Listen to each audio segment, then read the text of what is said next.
ఏతులకు bucket పట్టుకొచ్చినట్టు కాదు, నీళ్ళు పట్టుకరా. ఎండకు దూపకు చచ్చిపోయాయి బెలరు. ఈ పని శాత కాదు కానీ బెదిరించుడికైతే ఏం తక్కువ లేదు నీకు.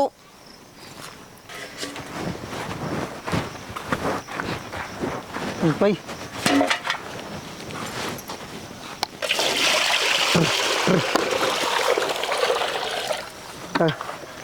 దానికి ఎంత దూపు అవుతుందో చూడు, ఎట్లా తాగుతుందో.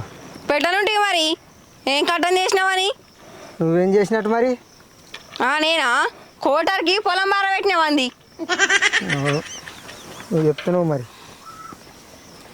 ఆగో ఈడ బర్రె ఒకటే ఉంది, దుడ్డు ఒకటే ఉంది, ఇంకో బర్రె ఏది? అరే నేను అప్పటి నుంచి గమనిస్తలేను. అవును, ఇంకో బర్రె ఏది? ఊష్ని ఎటన్నా దెంపకపోయిందా ఏంది? పొద్దుగాలు వచ్చి నువ్వే కట్టేసి మాతేస్తావు కానీ ఎట్లా కట్టేసి పడైనావు? నేను మంచినే కట్టేసిన. మంచిగా కట్టేస్తే ఎట్లా పోయిందా? ఇప్పుకొని పోయింది. అదే నీకు భయం లేదు, భయం ఉంటే మంచిగా కట్టేదు. దేలాడకరా పోయన్నో. అద్దెంపకపోతే